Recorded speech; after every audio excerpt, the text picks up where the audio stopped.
an occasion that's very important to me because it began several years ago when I asked my wife Charlotte what she wanted for Christmas for her birthday run, which is not today but the 22nd. 2 days from now, the feast of Saint Cecilia, patron of music, for whom Dryden wrote such an incredible poem long ago. I'm not Dryden.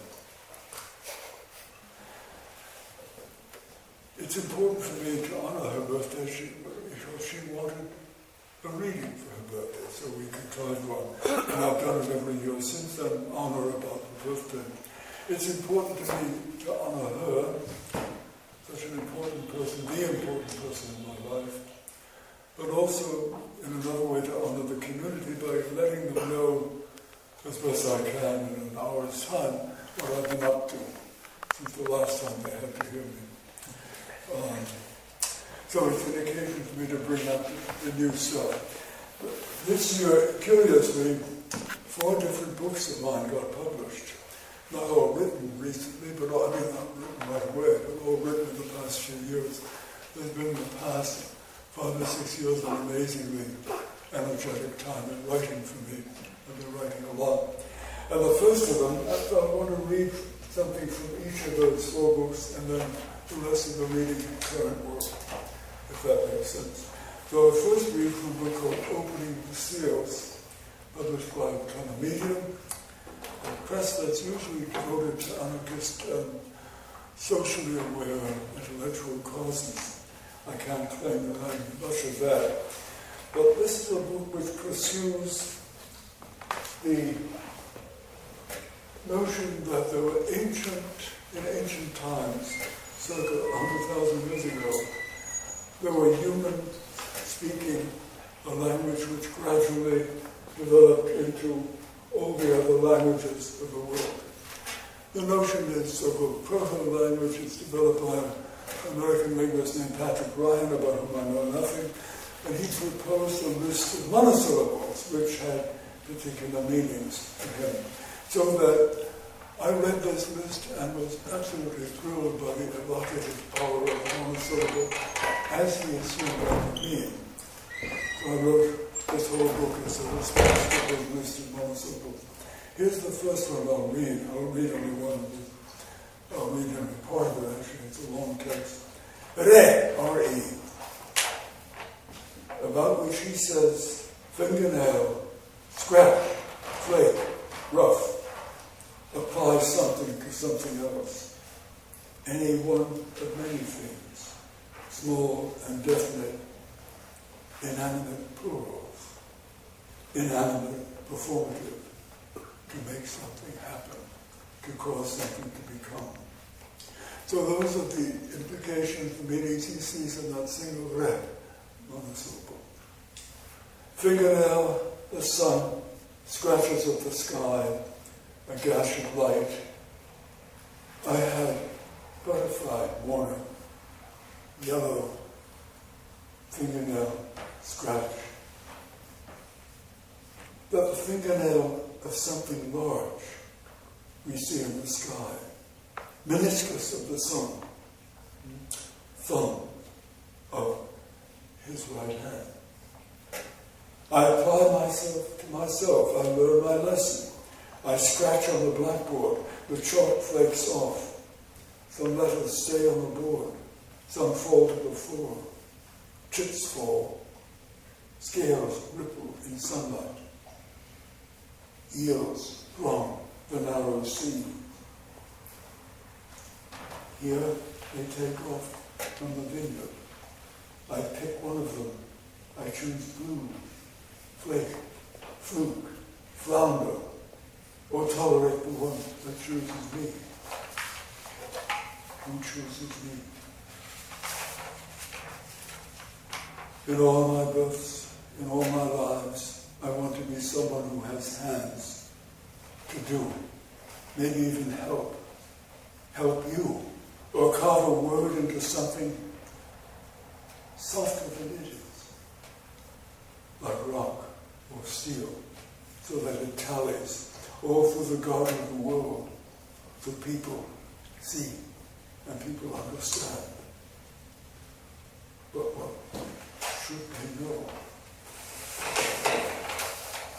that's from there, in opening the seals. As you hear, it's discursive, problematic, worrying about things, just like me. The next book that came out is called a Hexagon, and it is the third volume in a 5-volume long poem project that does not have an overarching name. I call it blasphemously the Pentabook, but which biblical people will shudder at. The first was called Fire Exit, the second, Uncertainties, the third is the Hexagon. The Hexagon has all kinds of meanings, and there's a long and preposterous preface that I've written to it, which you can find in the book. The notion Hexagon is written in many, many numbered stanzas, hundreds of numbered stanzas. I remind us that stanza is the Italian word for a room, such as we're in. This too is a stanza, a big one. A stanza then is a room. A room is a kind of box that we live in, do things in, leave and enter. So the notion of Hexagon is that these stanzas, each of them has 6 lines, and you can understand each line as one of the sides, one of the top, bottom, or 4 sides of a cube or of a room. And you can read any line within the stanza as any one of those 6 surfaces. Hence, Hexagon. Well, I'm reading through these to give you a sense of how they run. I'm reading from stanza 378 to stanza 381. Each line is separate, a separate syntactic entity, ending with a period. So imagine that this is the first room. Are we looking up or down or to the side? It's unclear. Apologize for linking spirit. I'm sorry. Apologize for thinking. No, sorry. I need a little more light than I'm getting.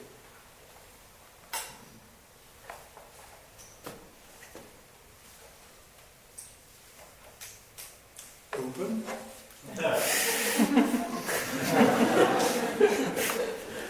Apologize for linking spirit knows you best. In the cheese farm, strange, clean machines. What do worms do with the lust Schiller gave them? Ridiculous rhyme, schemes, evade the heart. Cold-hearted pricks, bookland politics. Smile if it won't Saturday all the time. The next stanza is, crow call, I must be home and maybe me. Rain in the night, there must be weather still. Proof is like striptease, you pretend you really care. Or did she mean real solutions to imaginary problems? I have to learn the grammar crows disclose.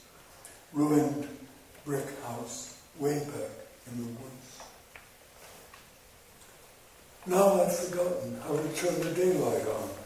The cost of a paradox is measured in reputations. The union forever of chemical innocence. A committee of dragons and wolves can choose. I keep demanding more of matter. If you take one away, not so much lost, like trees in woods. Clues and claw, turn by turn. I don't know whom I serve. If it sang from a different throat, would we listen? Mud baths of sly potency. Quick, you catch fire. The sea I study now is green and tall. I want to use only the simplest words. When you look carefully at green, all colors are there.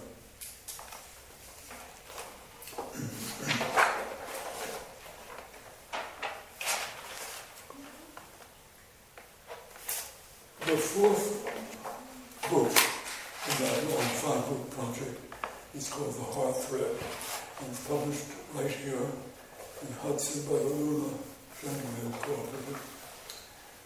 And it's quite different in its organization. It's written again in numbered stanzas, but in this case the stanzas are 12 lines long, and they are continuous, they're not separate lines. So they pretend to be coherent, and they pretend to connect. Is light bothering you when I hold? Does he get in your eyes? No. Let's do it yesterday. For music's sake, the angel facing backwards. There is something of sulfur in the rose, a petal fallen, laid along the skin. No other fact can slip past it. Natural affinity of rose with flesh, of thorn with mind, the prick of thinking, trickle of blood along the flesh. Break the sentence open, it will bleed. Scriabin saw his word in color in the sky, a fatal rose that knows so many.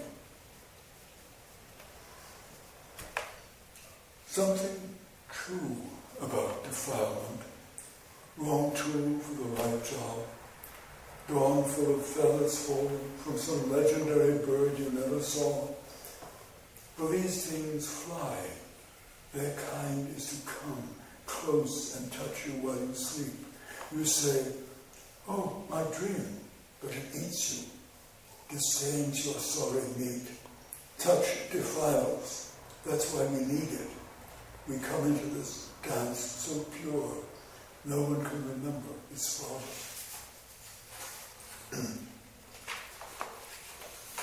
So there is a number of flowers.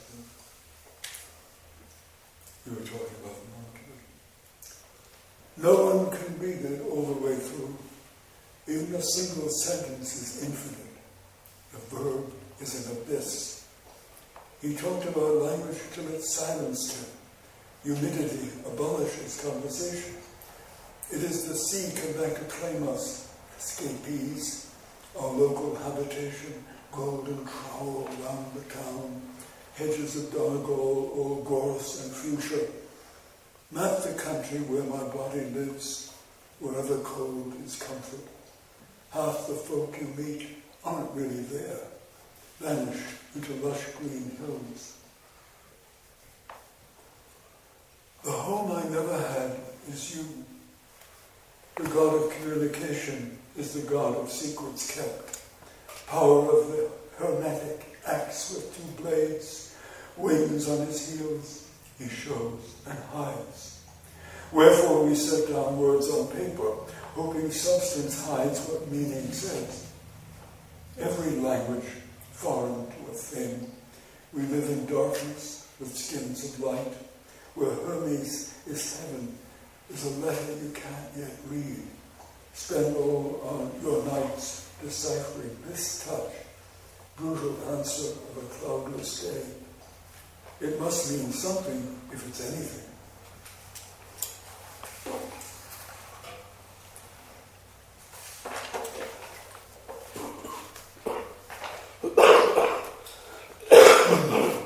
The last of these books that strangely came out this year.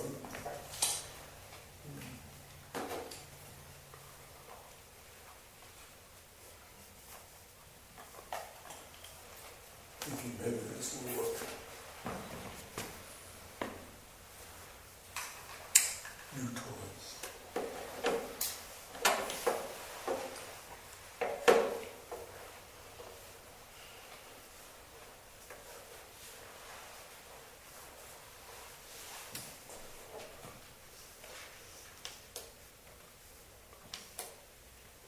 Maybe. Let's see. Like a gesture. I like gesture. So, the last book that came out is called The Secret Name of Man, published by an international press that has also published Michael Eisner's book, there's a trading contract, and is about to publish Ken Lyons' book, about Celia Blanton's book. Celia Bland, our own Celia Bland's Cherokee Roadkill will be published from him. Anyway, one of the poems in here is called Nietzsche's typewriter. Most of the poems in this book are short, lyric, written in and around the time of writing these long project things. And Nietzsche's typewriter, if you can see it, looked a little like this. Maybe there's a use for this light after all.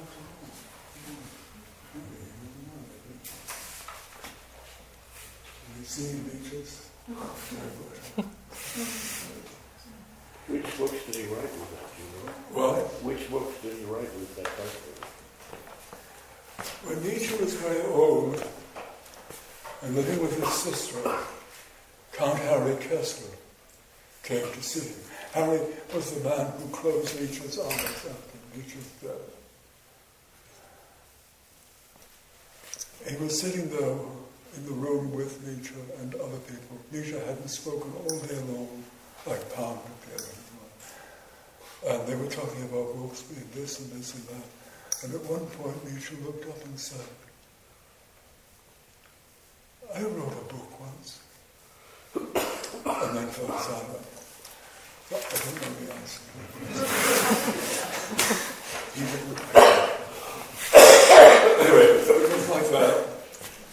It's a round thing like half a ball, and the keys are on top. You would imagine typing this way.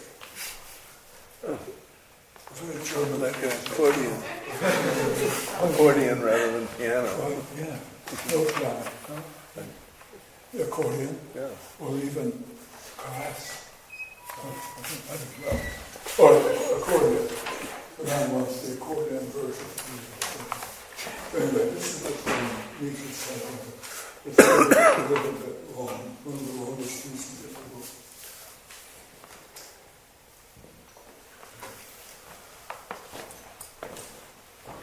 The everlasting beginning.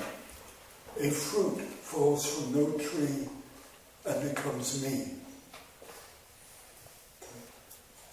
Schreibkugel, literally writing ball. Schreibkugel, it is Nietzsche's own typewriter, a bowling ball with eyes, a cavaillon melon from Provence, grown between sunflowers, whose Fibonacci seeds count out the syllables of God, and the Roman road to Spain, a single fruit studded with alphabets, all the letters in my hand. I hold my brain in my hands now and press my keys. I scribe, I describe, I lick skin, I lock and I unlock the world. I fall apart. I run to see myself, himself, me. And you are what becomes of me. Any book is a brain of words. It is thick. It sickens us. Every book you ever opened is somehow still in you now. Subtle, thick, cells impeding, your neurons replete with its meanings. All of them trying to love you at once. For any alphabet is an orgy, everyone with everyone, an army of pyramids upside down, coming over the desert towards you, trying to write themselves in you. What is a poor machine to do? Let me stand upright in you. He wrote a poem on a machine. It rhymed with iron. It rhymed with glass. He squeezed it between his hands to make it squeak, squeal. The door creaks as it swings open by its own no self. And the night sings, and no one stands there, gibbering, articulate, squeezing a machine in her no hands, because he has language too, at last, to let us hear. Timor mulieris initium moria. Between her slender fingers, dancing on the machine, careful of the chasm between the keys, down where there are no words. And still the humans feel and need. O sparrowcraft, come teach me lift, to hear the missing lady found only among us, sprawling out new alphabets, gleam of thigh, glint of teeth. Do you miss the sound of typewriters chattering in the Massachusetts night? I'll tell you what it means. It means what comes to mind when it happens. What more could a brass clock do in a world without time? They say the brain, healthy or diseased, is like a pudding in which events take place. Structures, functions, who can tell? Events that sometimes make you think something has changed. But how can there be a change when there is no time? Only change of seeming, change of feeling. The brain is a change machine. It is the proprietor of what is new, the womb of the not yet, a wet womb floating in the northern pelvis, that bowl of bone with eyes. Oh, rest your weary head and weep for the miseries of all beings, the madman beating the old man, beating his horse.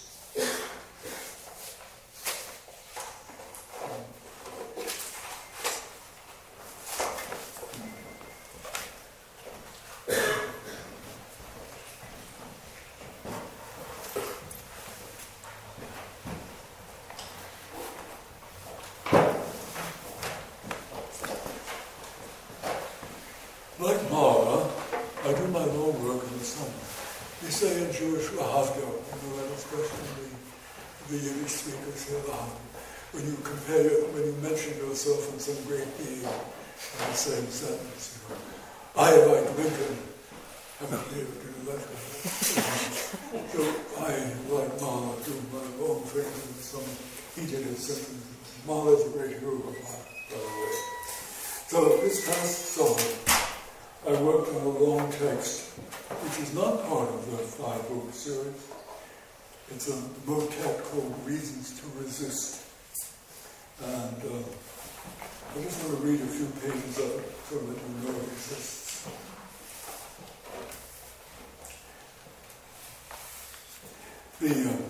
It is about an affair, imaginary, like all good affairs, an imaginary affair between the speaker of the eye of the poem and an Austrian architect, a woman who is very severe, but very much involved with contemporary architecture.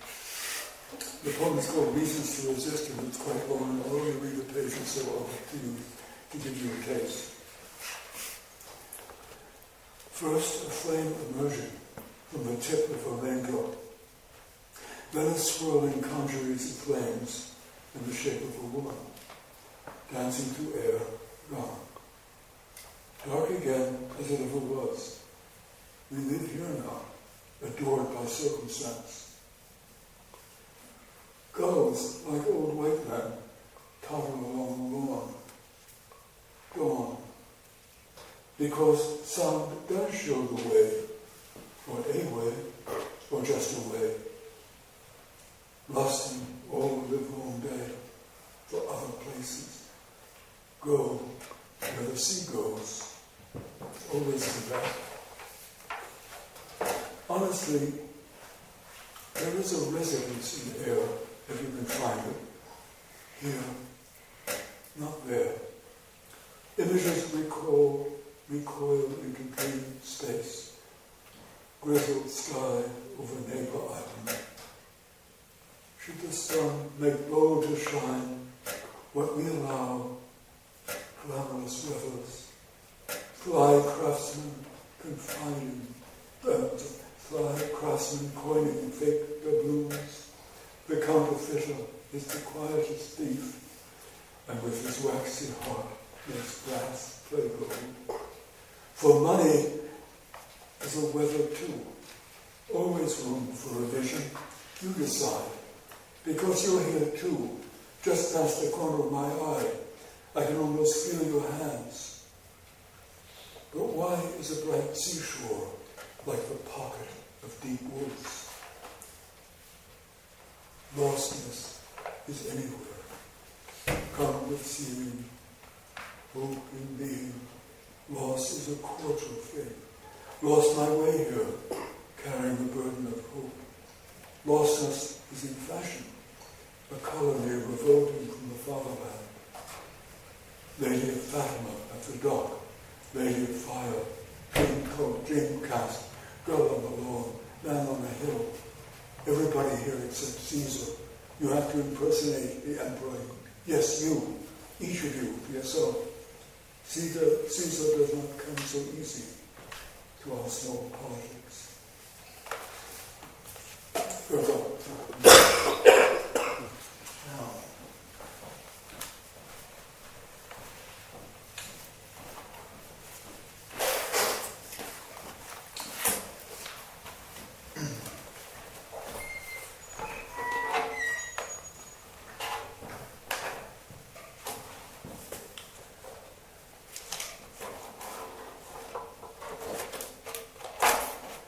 Sorry you had to sacrifice Mozart to him.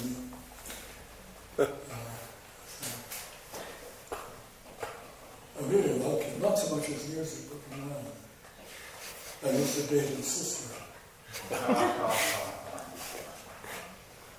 She put me down because my accent was too Saxon,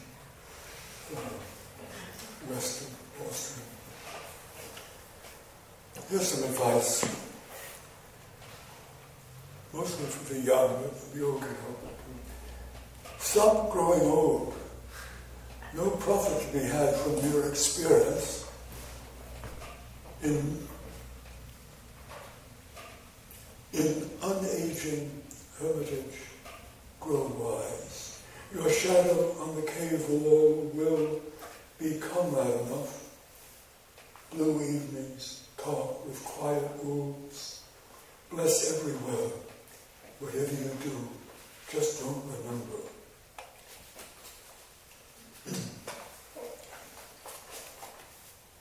I'm reading now recent poems of the last month or so.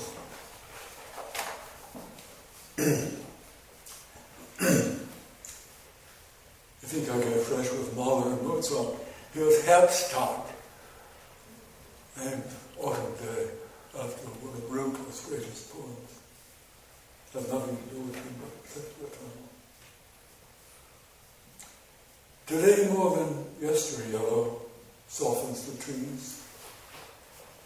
What always happens is the grandest show, because we know all that's coming, yet how differently it comes. The old rabbis knew it. The same is always different.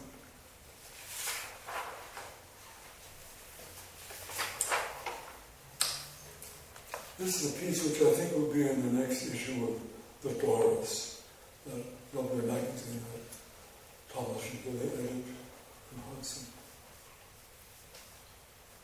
So, against erasure. Repeat the message. The cows are waiting to come home. Home is waiting to be a house. Fireplace. People live all over you. Attic. Staircase leading to the moon. On lonely nights, there are none.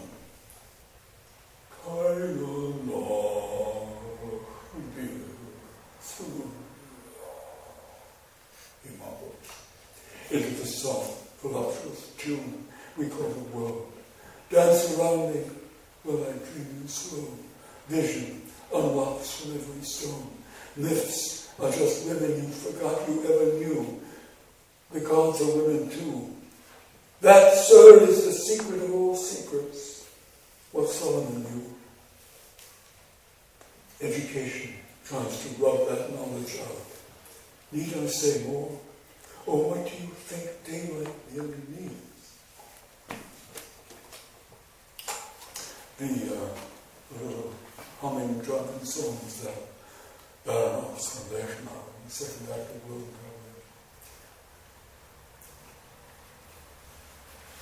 I went to see the witch queen. She wasn't home. The voodoo priest was out of town. The Count of Saint-Germain wasn't answering his phone. At a loss for occult assistance, I sat in the Luxembourg watching pigeons. Or was it Regent's Park? So dark I could hardly be the trees. I bent to drink from a fountain and saw a face reflected there I could not claim. So there you are, she said, and I saw nothing more. This piece is longer than most, and it's dedicated to the memory of Ken Irby, a great poet who died last year, who wrote a book called The Grasslands of North America, a poem for that, because he had read a book called The Grasslands of North America by James C. Mallon, which is really about the great steppe. If you look at the earth, you'll see that between the 30th and 40th parallel, roughly speaking, there's a band of pasture land, grassland, that goes all around the world.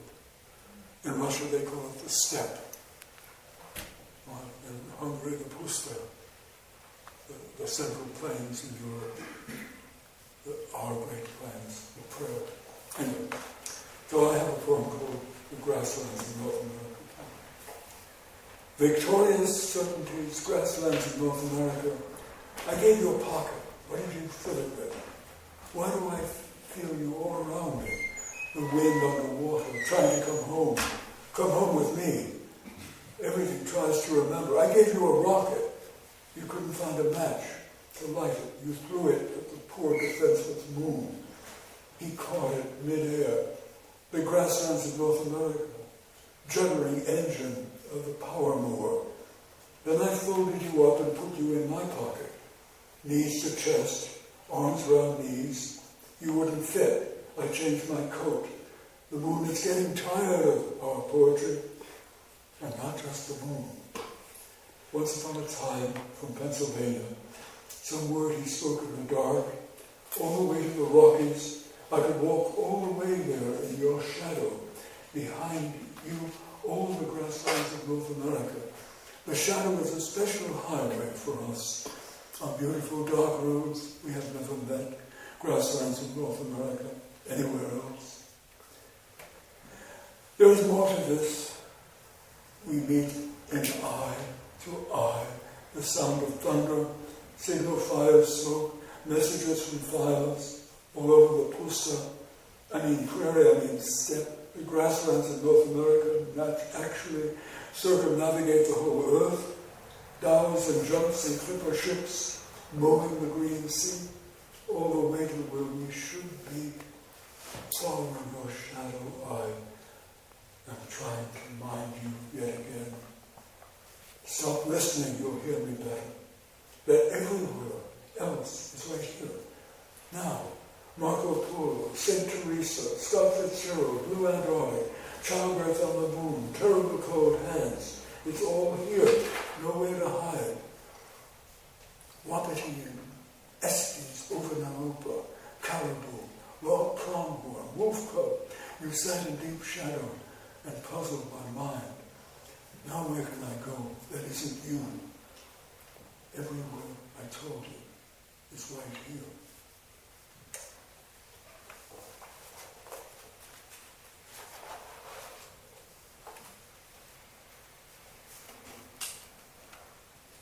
This is called Eden, or when I feel Jewish, I call it Garden Eden. Garden Eden.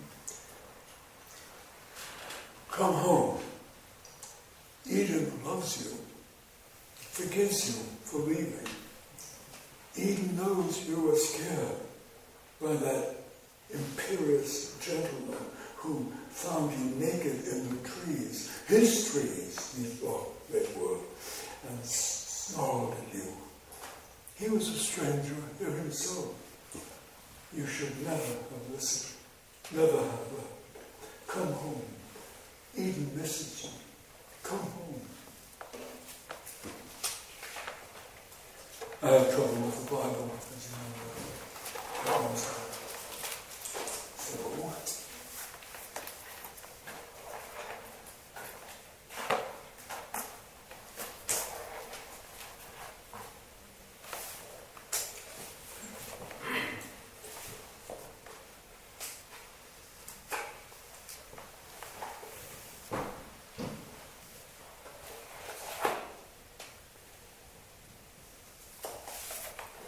I talk often to students of poetry here and elsewhere about the importance of following natural imagery, the way in which a poem from 3,000 years ago, like an Egyptian or Assyrian text, that refers to the sun or the moon or the stars or the ground, the earth and the ant or the dog, can still be understood pretty vividly because we still have those things around us.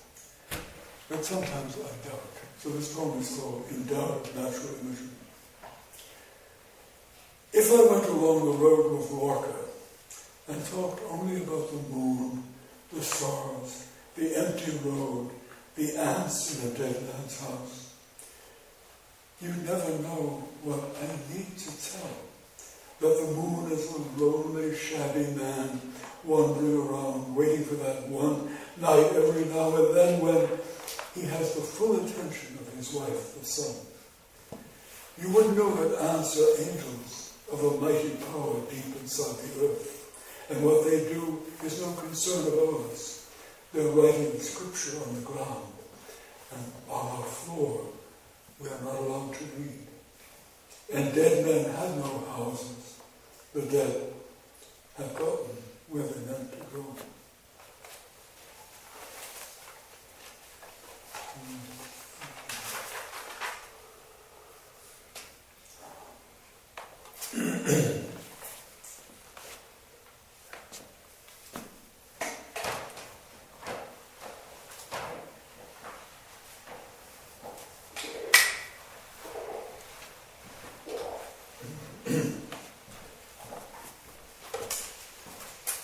A few more poems. This is called Angels. I don't want to cough anymore. Angels take the form of the other, whoever. That jogger, for instance, in a white sweater, no gender at such distance. Must be one. Angels have no gender, but they do have pleasure. One told me so, and I believe. No shame, though, if you don't believe me. We do what we can to get by, meet each other, say hello, thinking to ourselves, you must be an angel. Else, how could we see them if we didn't really see them? Or hear their merry, used to be holy, voices, chatting with us about silly, used to being spiritual things. We're close to the edge all the time.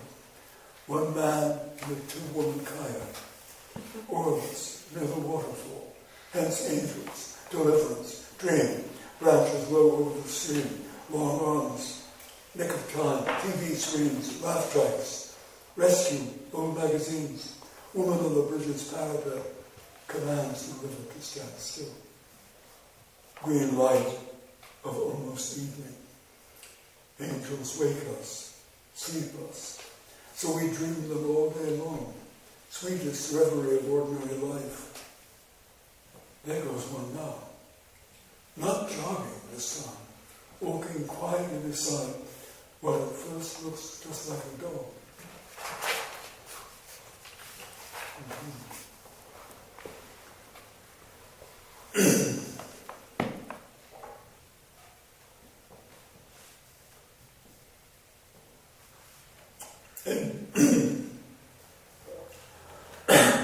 A book leaning on the table, too weak to hold itself up. Too many words, too many scriptures. Exhausted by revelation, it tries to sleep in you. Only in you can the words of a book find peace. This book, especially. I left it leaning on a short stack of other books, irrelevant. Window open, just enough for a draft to come in and riffle the pages. The air tries to read. You like it when the world does your work for you, or tries to. Man up! Come to the book. Sit down and read. Earth will begin to turn again, and the moon will light up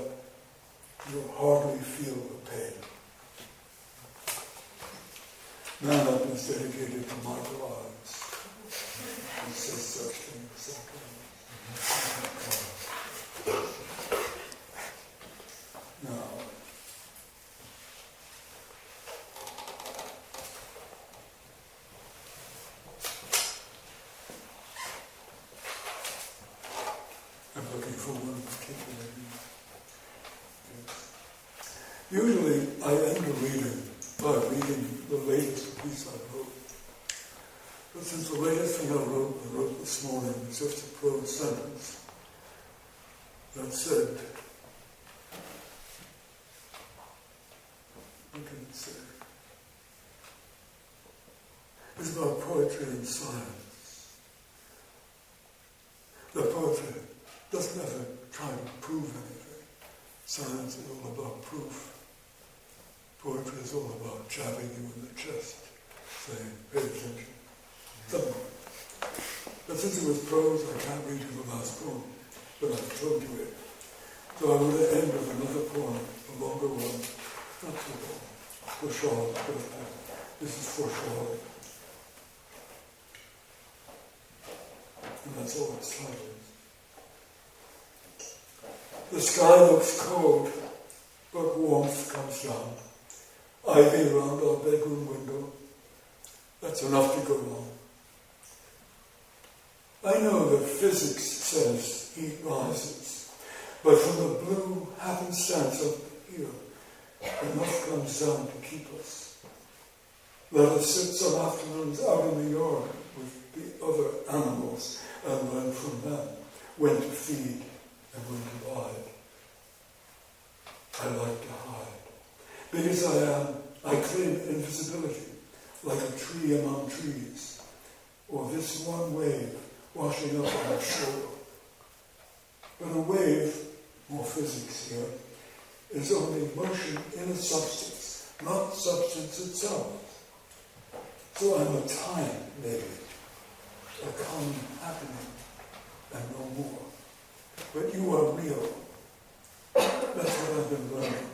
The stubborn fact of you, smart, unyielding, kind, a citizen of calm, more than anyone I've known. Near you, I begin to feel at times close to being real myself. Men need a certain self-delusion just to keep going. To be out loud and last in the world a while. Exigi monumentum and all that. Knowing perfectly well, words last. What else can we do with language but read on? And you give twice as much as I, what you translate and what you instigate in others. Just say the word is what you say. The prompt or pronoun, the trumpet flaming from the sun, the mess that language straightens out at your bidding as you stare severely at the foreign printer or at me wondering when I'll leave off the work and get to work, giving the angels stuff to read. Did Rilke tell us they can't write themselves, but yearn to read? So leave it to us to answer the word's bidding. Just write it down, you say, and translate, like me, the gibbering silence of the heart into what it means. Thank you.